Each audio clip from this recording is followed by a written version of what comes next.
പ്രേംകുമാർ സീരിയലിനെക്കുറിച്ച് പറഞ്ഞ അഭിപ്രായത്തെക്കുറിച്ച് താങ്കളുടെ പ്രതികരണം എന്താണ്? പുള്ളി പറഞ്ഞതിനെ പറ്റിയൊക്കെ പറയാന്ന് വെച്ചാല് വലിയ വലിയ ആൾക്കാർ അങ്ങനെ പലതും പറയുന്നുണ്ട്. അപ്പൊ അത് എല്ലാത്തിനും എനിക്ക് അഭിപ്രായങ്ങൾ അങ്ങനെ വരാറില്ല. പക്ഷെ നമ്മള് പ്രവർത്തിക്കുന്ന മേഖല ആയതുകൊണ്ട് ആള് പറഞ്ഞതിനെ പറ്റി വേണമെങ്കിൽ പറയാം. കാര്യം ആ, പുള്ളി ഉപയോഗിച്ച വാക്ക് അത് അത്ര ശരിയാണെന്ന് എനിക്ക് തോന്നിയില്ല. പിന്നെ എല്ലാ കാര്യത്തിനും നല്ല വശവും ചീത്ത വശവും ഉണ്ട്.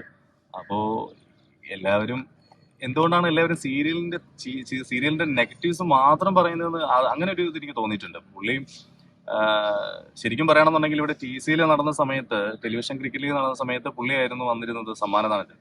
അപ്പൊ ആ സമയത്ത് ഞാൻ പുള്ളിയുടെ കയ്യിൽ നിന്ന് സമ്മാനം ഏറ്റുവാങ്ങിയിട്ടുള്ള ഒരാളാണ്. അപ്പൊ അവിടെ നിന്ന സമയത്ത് പുള്ളി പ്രസംഗിച്ചപ്പം പുള്ളി പറഞ്ഞിരുന്നത് പിന്നെ സീരിയലിനെ വാനോളം പുകഴ്ത്തുകയും സീരിയലിന് വേണ്ടിയിട്ട് എന്തൊക്കെയോ ചെയ്യുന്നു എന്നൊക്കെ പറയുകയൊക്കെ ചെയ്തിട്ട് പോയ മനുഷ്യനാണ്. അപ്പൊ പുള്ളി അങ്ങനെ പറഞ്ഞപ്പം അതൊരു വിഷമമുണ്ടാക്കി. പിന്നെ ഓരോരുത്തരുടെയും വ്യക്തിപരമായ അഭിപ്രായങ്ങളല്ലേ അത്. പുള്ളി വ്യക്തിപരമായിട്ട് പറഞ്ഞു. എനിക്ക് പേഴ്സണലി തോന്നിയത് ആ ഉപയോഗിച്ച വാക്കത് വേണ്ടായിരുന്നില്ല എന്ന് തോന്നി. പിന്നെ ഇപ്പൊ ഈ അടുത്ത കാലത്ത് ഇപ്പം ഈ സീരിയലിനെ എന്താണ് സെൻസർ ചെയ്യണം എന്നൊക്കെ പറഞ്ഞിട്ട് ഇവരൊരു നാട്ടിലുള്ള ആരൻ്റെയൊക്കെയോ കുറെ പേരെ തെരഞ്ഞു പിടിച്ചിട്ട് അവരുടെ അഭിപ്രായങ്ങളൊക്കെ എടുത്തിട്ട് ഒരു സർവേ ഒക്കെ നടത്തി അത് കുറച്ച് എന്തോ ചെയ്തിരുന്നു അവര്. പക്ഷെ അതൊന്നും പ്രോപ്പറായിട്ടല്ല ചെയ്തെന്നാണ് ഞാൻ ന്യൂസൊക്കെ വായിക്കുമ്പോൾ എനിക്കറിയാൻ പറ്റിയത്. അത് പ്രോപ്പർ ആയിരുന്നില്ല. നമ്മുടെ കൂടെ ഉള്ളവരും പറഞ്ഞത് പ്രോപ്പറായിട്ടല്ല ചെയ്തത്. അതേതോ ഒരു കുറച്ച് ഏരിയയിൽ മാത്രം പോയിട്ട് ഒരു 100-300 പേരുടെ സർവേ ആണ് എടുത്തത്. അതും 13 വയസ്സിനും 19 വയസ്സിനും ഇടയിൽ പ്രായമുള്ള കുട്ടികളുടെ സർവേ ആണ് എടുത്തത്. എന്റെ ഒരു കാഴ്ചപ്പാടില് ഇപ്പൊ സീരിയല് കാണുന്നത് ഇപ്പം എന്റെ പ്രായത്തിലുള്ള ഒരു സീരിയല് കാണുമെന്ന് എനിക്ക് വലിയ ഉറപ്പൊന്നുമില്ല. കാര്യം എന്റെ ഏജിലുള്ളവരല്ല സീരിയൽ വ്യൂവേഴ്സ് എന്ന് ഞാൻ വിശ്വസിക്കുന്നു. ഞാൻ വിചാരിക്കുന്ന ഒരു 50 വയസ്സിന് മുകളിലോട്ടുള്ള ആൾക്കാരാണ് സ്ഥിരമായി സീരിയൽ കാണുന്നതും സീരിയലിനെ പറ്റി അഭിപ്രായങ്ങൾ പറയുന്നതും അവരാണെന്നാണ് എന്റെ ഒരു ധാരണയാണ്. വളരെ റെയർ ആയിട്ടാണ് കുട്ടികൾ കാണുന്നത് സീരിയൽ. അതും ഈ പറയുന്ന പോലെ വല്ല ചെറിയ കട്ട്സും അല്ലെങ്കിൽ ഹോട്ട്സ്റ്റാറിലൊക്കെ കാണുന്ന ആൾക്കാരാണ്. സ്ഥിരമായി അതിന്റെ വ്യൂവേഴ്സ് എന്ന് പറയുന്നത് 50+ ആൾക്കാരാണ്. അപ്പൊ അങ്ങനെയുള്ള ആൾക്കാരുടെ ഒരു റിവ്യൂ എടുത്തിട്ട് ഇത് ഈ പറയുന്ന ഒരു തീരുമാനമൊക്കെ എടുക്കുകയാണെങ്കിൽ ഓക്കെ. മാത്രമല്ല ഈ സെൻസറിങ് ചെയ്യണമെന്നാണ് ഇപ്പൊ ഇവരെല്ലാം പറയുന്നത്. ഇപ്പം സെൻസർ ചെയ്യണം, സീരിയലും സെൻസർ ചെയ്യണമെന്ന്. അതിന്റെ പോസിബിലിറ്റി എത്രത്തോളം ഉണ്ടെന്നുള്ള പറ്റി ഇവർ ആരും ചിന്തിക്കുന്നില്ല. സീരിയൽ എന്ന് പറയുന്നത് ഡെയിലി ടെലികാസ്റ്റ് ചെയ്യുന്ന സാധനമാണ്. ചിലപ്പം എന്റെ അറിവിൽ നാളെ ടെലികാസ്റ്റ് ചെയ്യാനുള്ള സാധനം ഇന്നലെ ഷൂട്ട് ചെയ്ത് ഇന്ന് പോസ്റ്റ് പ്രൊഡക്ഷൻ ചെയ്ത് നാളെ ടെലികാസ്റ്റ് ചെയ്യുന്ന സീരിയലുകളുണ്ട്. അത്രത്തോളം പ്രശ്നത്തിൽ പോകുന്ന വർക്കുകളുണ്ട്. അപ്പൊ അതൊക്കെ എങ്ങനെ സെൻസർ ചെയ്ത് വിടും? അല്ലെ സെൻസറിങ്ങിന് എന്ത് നിബന്ധനകളാണ്? പിന്നെ സെൻസറിങ് എന്ന് പറയുന്നത് കേന്ദ്ര ഗവൺമെന്റിന്റെ കീഴിലുള്ള കാര്യമാണ്. അപ്പം കേരളത്തിൽ മാത്രമല്ല സീരിയലുള്ളത്, മറ്റ് സംസ്ഥാനങ്ങളിലും സീരിയലുണ്ട്. അവിടെ ഒന്നും ഈ പറയുന്ന പ്രശ്നങ്ങളില്ല. ഇവിടെ മാത്രം എന്താണ് ഈ പ്രശ്നം എന്നുള്ളത് അത് നന്നായിട്ട് ഇരുന്ന് ആലോചിച്ച് അതിന് വേണ്ട ആൾക്കാർ ഇരുന്ന് സംസാരിച്ച് തീരുമാനിക്കേണ്ട ഒരു കാര്യമാണ്. പിന്നെ എന്റെ വ്യക്തിപരമായ അഭിപ്രായം സെൻസർ ചെയ്യുന്നത് നല്ല കാര്യമാണ്, നല്ലതല്ലെന്ന് ഞാൻ പറയുന്നില്ല. പക്ഷെ അത് എത്തരത്തിൽ ചെയ്യാൻ സാധിക്കും എന്നുള്ളതിനെ പറ്റി നല്ല രീതിയിൽ ഇരുന്ന് ആലോചിച്ചിട്ട് വേണം ഒരു കാര്യം തീരുമാനം എടുത്താൻ. പിന്നെ ഈ ഒരു എന്താ പറയാ ആൾക്കാരുടെ റിവ്യൂ എടുക്കുന്ന സമയത്ത് അതും കുറച്ച് ചിന്തിച്ചെടുക്കണമായിരുന്നു എന്ന് തോന്നി. ഈ 13 വയസ്സിനും 19 വയസ്സിനെയൊക്കെ ഒഴിവാക്കിയിട്ട് അവര് എത്രത്തോളം സീരിയൽ വേണമെന്നുള്ളത് നോർമലി നമുക്ക് അവരുടെ ഈ പറയുന്ന ഇന്നത്തെ യങ്സ്റ്റേഴ്സിന്റെ സോഷ്യൽ മീഡിയ നോക്കുമ്പോൾ നമുക്ക് മനസ്സിലാവും. അപ്പം അതിൽ എത്തരത്തിലുള്ള വ്യൂവേഴ്സ് ആണോ സീരിയലിനുള്ളത് അത്തരത്തിലുള്ള ആൾക്കാർ റിവ്യൂ എടുത്തിട്ട് വേണമായിരുന്നു തീരുമാനം എടുക്കാൻ. പിന്നെ പുള്ളിയുടെ അഭിപ്രായമല്ലേ പറയട്ടെ പുള്ളി. പിന്നെ ഏത് മേഖലയ്ക്കും ഉണ്ടാവുന്ന പോലെ നെഗറ്റീവ്സ് നമ്മുടെ മേഖലയ്ക്കും ഉണ്ടില്ലെന്ന് ഞാൻ പറയുന്നില്ല. അപ്പൊ ആ നെഗറ്റീവ്സിനെ മാത്രം കാണാതെ അതിന്റെ പോസിറ്റീവ് സൈഡും കാണാം. കാര്യം ഇതുകൊണ്ട് ജീവിക്കുന്ന ഒരുപാട് ആൾക്കാരുണ്ട്. പിന്നെ ഇതൊരു വിനോദ ഉപാധിയാണ്. അത് ഇനി എന്തൊക്കെ പറഞ്ഞാലും അത് അങ്ങനെയാണ്. കാര്യം ഈ പറയുന്ന ഒരു 50 വയസ്സ് 55 വയസ്സിന് മുകളിലുള്ള ആൾക്കാർ വീട്ടിലിരുന്ന് ഈ പറയുന്ന സീരിയലുകൾ കാണുന്ന അവരുടെ ഫ്രീ ടൈം അവരെല്ലാ ജോലികളും ഒതുക്കി വെച്ചിട്ട് അവരൊരു എന്റർടൈൻമെന്റ് കണ്ടെത്തുന്നുണ്ട് സീരിയല്. ഇല്ലെന്നുണ്ടെങ്കിൽ ഒരു കാരണവശാലും ഇത്രയും റേറ്റിംഗ് കിട്ടുകയും എന്നാൽ സീരിയലുകൾ ഇത്രയും നല്ല രീതിയിൽ ഇവിടെ പോവുകയും ചെയ്യില്ലല്ലോ. ഇത് കാണാൻ ആളുണ്ട്. അപ്പൊ അതുകൊണ്ട് തന്നെയാണ് സീരിയൽ മുന്നോട്ട് പോകുന്നത്. പിന്നെ അഭിപ്രായങ്ങൾ ആർക്കും പറയാം. അദ്ദേഹത്തിന്റെ അഭിപ്രായം പറഞ്ഞു. അഭിപ്രായത്തിൽ ഉപയോഗിച്ച വാക്ക് മാത്രമേ ഉള്ളൂ എനിക്ക് വലിയ ബുദ്ധിമുട്ടായിട്ട് തോന്നിയത്. പറയട്ടെന്നല്ലേ. താങ്കൾക്ക് ഇനി ചെയ്യാൻ ആഗ്രഹമുള്ള വേഷം ഏതാണ്? എല്ലാ അഭിനയിക്കുന്ന ആൾക്കാരോടും സ്ഥിരമായി ചോദിക്കുന്ന ചോദ്യങ്ങളിലൊന്നാണ്. ഏത് വേഷം ആഗ്രഹം എന്ന് വെച്ചാൽ ഞാനിപ്പം അഭിനയിക്കാൻ തുടങ്ങിയിട്ട് ഒരു ക്യാരക്ടർ എടുത്തു പറഞ്ഞ് ചെയ്ത് 3 സീരിയലുകളാണ് ശരിക്കും, അതായത് ജനശ്രദ്ധ കിട്ടിയിട്ടുള്ള സീരിയൽ. ഒന്ന് ചെമ്പരത്തി, അമ്മയറിയാതെ, പിന്നെ ഇപ്പൊ സാന്ത്വനം. ബാക്കി ഈ പറയുന്ന എല്ലാ സീരിയലുകളും ക്യാരക്ടറിന്റെ നെയിം ഇല്ലാത്ത സീരിയലുകൾ വരെ ഉണ്ടായിരുന്നു. പിന്നെ കല്യാണി സീരിയലില് അതിനകത്തും ജോയി എന്ന് പറയുന്ന ഒരു ക്യാരക്ടർ ആയിരുന്നു. പക്ഷെ അതൊന്നും അങ്ങനെ വലിയ ഡെപ്ത് ഉള്ള ക്യാരക്ടേഴ്സ് അല്ലായിരുന്നു. അപ്പം ഇപ്പോഴാണ് ഇങ്ങനെയുള്ള ക്യാരക്ടേഴ്സ് ചെയ്തു തുടങ്ങിയത്. അപ്പോൾ എല്ലാ ക്യാരക്ടേഴ്സും ചെയ്യാൻ ഇഷ്ടമാണ്. അത് ഡിപ്ലോമാറ്റിക് ആൻസർ ആണെന്നറിയാം. പക്ഷെ എന്നാലും എനിക്ക് ഈ അലോക് എന്ന് പറഞ്ഞ ക്യാരക്ടർ ചെയ്യുന്നതിന് മുമ്പ് വരെ സൈക്കോ ക്യാരക്ടേഴ്സ് ചെയ്യാൻ ഭയങ്കര ഇഷ്ടമായിരുന്നു. സൈക്കോ ആയിട്ട് ഭയങ്കര എന്ന് വെച്ചാൽ എക്സ്ട്രീം ലെവൽ സൈക്കോ ചെയ്യണമെന്ന് ഭയങ്കര അത്രത്തോളം സൈക്കോ ഒന്നും ഇതിനകത്തില്ല. ഇതിൽ പക്ഷേ അത്യാവശ്യം ഉണ്ട്. അത്യാവശ്യം നല്ല നെഗറ്റീവ് ഷെയ്ഡുള്ള ഒരു ക്യാരക്ടറാണ്. അത്യാവശ്യം സൈക്കോയുടെ ലെവലിൽ പോകുന്നില്ലെങ്കിലും ഭയങ്കര ടെററായിട്ടുള്ള വില്ലനിസം കാണിക്കുന്ന ഒരു ക്യാരക്ടറായിരുന്നു. അപ്പൊ ഏകദേശം അതുമായിട്ട് അടുത്ത് നിൽക്കുന്നവരൊന്നും ചെയ്യാൻ പറ്റിയൊരു സന്തോഷമുണ്ട്. പിന്നെ ഇനി ചെയ്യാൻ ആഗ്രഹമുള്ള സംഭവം എന്താണെന്ന് ചോദിച്ചാൽ എല്ലാ ക്യാരക്ടറും ചെയ്യാൻ ആഗ്രഹം. കാര്യം ഇതൊന്നും ഞാൻ ചെയ്തിട്ടില്ല. അപ്പോൾ അതുകൊണ്ട് എന്തായാലും എല്ലാം ചെയ്യണം. എല്ലാം ചെയ്ത് കഴിഞ്ഞതിന് ശേഷം വേറെ എന്തോ എൻ്റെ ആഗ്രഹം എന്ന് ഞാൻ പറയാം. പ്രേക്ഷകരുടെ പ്രതികരണം എങ്ങനെയാണ്? അല്ല എല്ലാ നടന്മാരുടെയും പോലെ തന്നെ ജനങ്ങൾ നമ്മളെ അറിയപ്പെടുക, ജനങ്ങൾ എവിടെയെങ്കിലും നമ്മളെ പുറത്തോട്ട് ഇറങ്ങുന്ന സമയത്ത് പബ്ലിക് നമ്മളെ തിരിച്ചറിയാന്നൊക്കെ പറയുന്നത് ഭയങ്കര രസമുള്ള പരിപാടിയാട്ടോ. അത് ശരിക്കും അത് ആഗ്രഹിച്ചിട്ടുണ്ട് ഒരു സമയത്ത്. നമ്മൾ കുറേ സീരിയൽ ചെയ്തിട്ടും ആരും നമ്മളെ തിരിച്ചറിയുന്നില്ല, അല്ലെങ്കിൽ ആക്ടർ എന്ന് അറിയപ്പെടുന്നില്ല എന്നൊക്കെ പറയുന്നത് ഭയങ്കര വിഷമമൊക്കെയാണ്.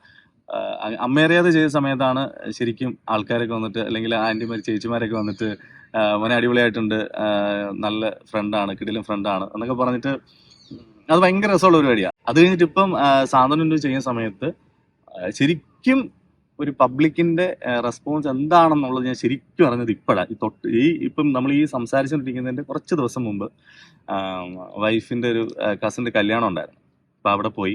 അപ്പൊ അവിടെ ചെന്നപ്പോ തന്നെ ഇപ്പൊ പണ്ടൊക്കെ അതിന് മുമ്പ് സീരിയലൊക്കെ ചെയ്തുകൊണ്ടിരിക്കുന്ന സമയത്ത് നമ്മൾ എല്ലാവരും ഒന്നും, അതായത് ഒരു 100 പേരുണ്ടെങ്കിൽ അതിനകത്ത് ഒരു 10 പേർക്കായിരിക്കും നമ്മളെ തിരിച്ചറിയാൻ. ഇപ്പം ഒരു 100 പേര് നിൽപ്പുണ്ടെങ്കിൽ എനിക്ക് എങ്ങനെ പോയാലും ഒരു 10-30 പേർക്കെങ്കിലും എന്നെ അറിയാൻ പറ്റുന്നുണ്ട്. അലോക് എന്ന് പറയുന്ന ക്യാരക്ടറിനെ അറിയാൻ പറ്റുന്നുണ്ട്. അപ്പൊ ഞാൻ അവിടെ ചെന്നപ്പം കുറേ പേര് എന്നെ തിരിച്ചറിഞ്ഞു. അപ്പൊ അവരെല്ലാം എൻ്റെ അടുത്ത് വന്നിട്ട് സംസാരിക്കുകയൊക്കെ ചെയ്തു. അപ്പൊ കുട്ടികളും മുതിർന്നവരും എല്ലാം ഉണ്ടായിരുന്നു. അപ്പം അവരെല്ലാം വന്ന് സംസാരിക്കുകയും സെൽഫി എടുക്കുകയൊക്കെ ചെയ്തു. അപ്പം നല്ല പ്രായമുള്ള ആൾക്കാർ, അത് ഒരു എങ്ങനെ പോയാലും ഒരു 60 വയസ്സിന് മുകളിലുള്ള അമ്മൂമ്മമാരാണ്. അപ്പൊ അവര് വന്നിട്ട്, അതിലൊരു അമ്മൂമ്മ വന്നിട്ട് വന്ന ഉടനെ എന്നോട് ചേട്ടാ നിന്റെ പേരെന്താന്ന് ചോദിച്ചാൽ, അത് ഇങ്ങനെയാണ് ചേട്ടാ നിന്റെ പേരെന്താ ചോദിച്ചപ്പോൾ ഞാൻ പേരൊക്കെ പറഞ്ഞു. നീ എന്തിനാ ആരിനെ ഇങ്ങനെ വിഷമിപ്പിക്കുന്നത്, എങ്ങനെ ആരിനെ ഉപദ്രവിക്കാൻ നടക്കുന്നത് എന്തിനാ എന്ന് പറഞ്ഞു. എന്നിട്ട് പറഞ്ഞുകൊണ്ടിരിക്കുമ്പോൾ തന്നെ പുള്ളിക്കാർ പറഞ്ഞില്ല, വെറുതെ അല്ല നിനക്ക് എന്നും ഇങ്ങനെ അടി കിട്ടുന്നത് എന്നൊക്കെ പറഞ്ഞു. പുള്ളിക്കാർ ഭയങ്കരമായിട്ട് ഇങ്ങനെ, പക്ഷെ ചിരിക്കുന്നുണ്ട്, ആൾ നന്നായിട്ട് ചിരിക്കുന്നുണ്ട്. ആൾക്കറിയാം ഇത് റിയാലിറ്റി ആണെന്ന് അറിയാം, എല്ലാം അറിയാം. പക്ഷെ പുള്ളിക്കാരന്റെ ഉള്ളിൽ ഈ സീരിയൽ കണ്ടുകൊണ്ടിരുന്നപ്പോൾ ഉണ്ടായിരുന്ന കംപ്ലീറ്റ് വികാരങ്ങളും പുള്ളിക്കാരി എൻ്റെ മേത്ത് കുടഞ്ഞിട്ടു. പുള്ളിക്കാരി എൻ്റെ അടുത്ത് പറഞ്ഞിട്ട് എന്നെ അടിച്ചില്ലെന്ന് വെച്ചാൽ ദേഷ്യപ്പെടുകയാണെന്ന് വെച്ചാൽ പുള്ളിക്കാരി ദേഷ്യപ്പെടുകയാണ്, പക്ഷെ എന്നാ എന്നെ ചിരിച്ചും കാണിക്കുന്നുണ്ട്. അങ്ങനെ പുള്ളിക്കാരി എന്നെ എപ്പോൾ കണ്ടില്ല. ഞാൻ എന്നിട്ട് ഇവിടുന്ന് കഴിക്കാൻ ചെല്ലുന്നിടത്ത് പുള്ളിക്കാരി അതുവഴി നടന്നു പോകുമ്പോൾ വേണ്ട അവനെ സൂക്ഷിച്ചോ ഇങ്ങനെ പറഞ്ഞിട്ട് പോകുന്നു. അപ്പം പുള്ളിക്കാരി അതിൽ ഒരു ആനന്ദം കണ്ടെത്തുന്നുണ്ട്. എനിക്കും പക്ഷെ അത് രസമായിട്ട് തോന്നി. കാര്യം ഞാൻ ചെയ്തത് അത്രത്തോളം നന്നായിരുന്നുകൊണ്ടായിരിക്കുമല്ലോ അവർക്ക് എന്നെ ഇഷ്ടപ്പെടുന്നില്ല. അത് ഒരു വെറുപ്പോടുകൂടിയുള്ള ഇഷ്ടമാണ് എങ്കിലും നമ്മൾ അഭിനയിക്കുന്നത് ഇഷ്ടപ്പെടുന്നതുകൊണ്ടായിരിക്കുമല്ലോ അത്. അതിനുശേഷം ഈ കല്യാണം കഴിഞ്ഞിട്ട് ഞാൻ പുറത്തേക്ക് പോകുന്ന സമയത്ത് പുറത്തേക്ക് ഇറങ്ങി വന്നു. ഞങ്ങളെല്ലാം കാറിലൊക്കെ കയറാൻ പോയപ്പോഴത്തേക്ക് ഈ പുള്ളിക്കാരിയും ഈ അമ്മൂമ്മയും ഒരു കവറും ഒക്കെ ആയിട്ട് ഇങ്ങനെ നടന്നു വരിക. അപ്പം പുള്ളിക്കാരി വന്നപ്പോൾ ഞാൻ എന്തായാലും പോട്ടെ എന്ന് പറഞ്ഞു. അപ്പോൾ എൻ്റെ അടുത്ത് വന്നിട്ട് എൻ്റെ കൈക്ക് പിടിച്ചിട്ട് പറഞ്ഞു, നീ കൊള്ളാം എന്ന് പറഞ്ഞു. അപ്പം ഞാൻ ഓക്കെ, ഇതെല്ലാം ഗൗരവത്തിലാണ് പറയുന്നത്. അപ്പം കൊള്ളാന്ന് പറഞ്ഞിട്ട് പിന്നെ പറഞ്ഞതെന്ന് വെച്ചാൽ, ഇവിടെ തൊട്ടടുത്ത എൻ്റെ വീട്, ഞാൻ പക്ഷെ നിന്നെ എൻ്റെ വീട്ടിൽ കൊണ്ടുപോകത്തില്ല. അപ്പൊ ശരിക്കും പറഞ്ഞ ഈ എന്താ പറയാ, നമ്മളൊരു ചമ്മിട്ടൊക്കെ നിൽക്കില്ല, ഞാൻ ശരിക്കും ചമ്മി. കാര്യം എൻ്റെ അടുത്ത് നിന്ന് വൈഫ് ചിരിക്കുന്നുണ്ട്, എല്ലാവരും ചിരിക്കുന്നുണ്ട്. അപ്പൊ ഞാൻ ചോദിച്ചു എന്താ കൊണ്ടുപോകാത്തത് അങ്ങനെ. അപ്പൊ എന്നോട് പറഞ്ഞാണ്, ഞങ്ങളുടെ ആര്യമ്മോനെ ഉപദ്രവിക്കാൻ നടക്കുന്നവനെ എൻ്റെ വീട്ടിൽ ഞാൻ കേട്ടത്തില്ല. അപ്പൊ പുള്ളിക്കാരിക്ക് അത്രത്തോളം ആ സീരിയൽ ഇഷ്ടപ്പെടുന്നുണ്ട്, പുള്ളിക്കാരി അത്രത്തോളം എൻ്റെ ക്യാരക്ടറിനെ വെറുക്കുന്നുണ്ടെന്നൊക്കെ അറിഞ്ഞപ്പോൾ അത് കൊള്ളായിരുന്നു പരിപാടി. അതായത് നമ്മൾ ചെയ്യുന്ന സാധനം അപ്പൊ ബലിക്കുന്നുണ്ടല്ലോ എന്നുള്ളൊരു ഭയങ്കര ഹാപ്പി ആയിരുന്നു. അതാണ് എനിക്ക് കിട്ടിയ റെസ്പോൺസുകൾ ഏറ്റവും എന്നെ ഭയങ്കര എക്സൈറ്റ് ചെയ്യിച്ച ഒരു മൊമെന്റ് ആയിരുന്നു. താങ്കളുടെ നാടും വിദ്യാഭ്യാസ കാലത്തെയും കുറിച്ച്? ഞാൻ ജനിച്ചതും വളർന്നതൊക്കെ പത്തനംതിട്ടയാണ്. പത്തനംതിട്ടയിലെ താഴെവെട്ടിപ്പുറം എന്ന് പറയുന്ന സ്ഥലത്താണ്. ഒരു ചെറിയ നാട്ടുപ്രദേശമാണ്. അവിടെ കുറേ സൗഹൃദങ്ങളും എന്താ പറയുക, സ്നേഹവും ഇണക്കങ്ങളും പിണക്കങ്ങളും ഉള്ള ഒരു ചെറിയ ഗ്രാമം. അവിടെയാണ് ഞാൻ ജനിച്ചതും വളർന്നതും എല്ലാം. പഠിച്ചതും ആ നാട്ടിൽ തന്നെയാണ്. പഠിക്കുന്ന സമയത്ത് ഒരുപാട് സ്റ്റേജിൽ പ്രോഗ്രാമൊക്കെ ചെയ്തിട്ടുണ്ട്. യൂത്ത് ഫെസ്റ്റിവലിലൊക്കെ എല്ലാ പ്രോഗ്രാമുകളിലും ഞാൻ പങ്കെടുക്കുന്നുണ്ടായിരുന്നു. 8ാം ക്ലാസ് മുതലാണ് ഞാൻ ആദ്യമായിട്ട് സ്റ്റേജിൽ കയറിയിട്ട് പ്രോഗ്രാം ചെയ്തു തുടങ്ങിയത്. ആദ്യം കലോത്സവത്തിനൊക്കെ യൂത്ത് ഫെസ്റ്റിവലിനൊക്കെ ആദ്യം പങ്കെടുത്ത് പേര് കൊടുത്തിട്ടുള്ളത് മിമിക്രിക്കാണ്. അന്ന് മിമിക്രിയാണ് മെയിൻ പരിപാടി. മിമിക്രി, മോണോ ആക്ട്, പിന്നെ ടാബ്ലോ എന്നൊക്കെ ഉള്ള പരിപാടി. അങ്ങനെ കുറേ എന്ത് ഐറ്റം ഉണ്ടെങ്കിലും ഇതിനെല്ലാം പേര് കൊടുക്കുമായിരുന്നു.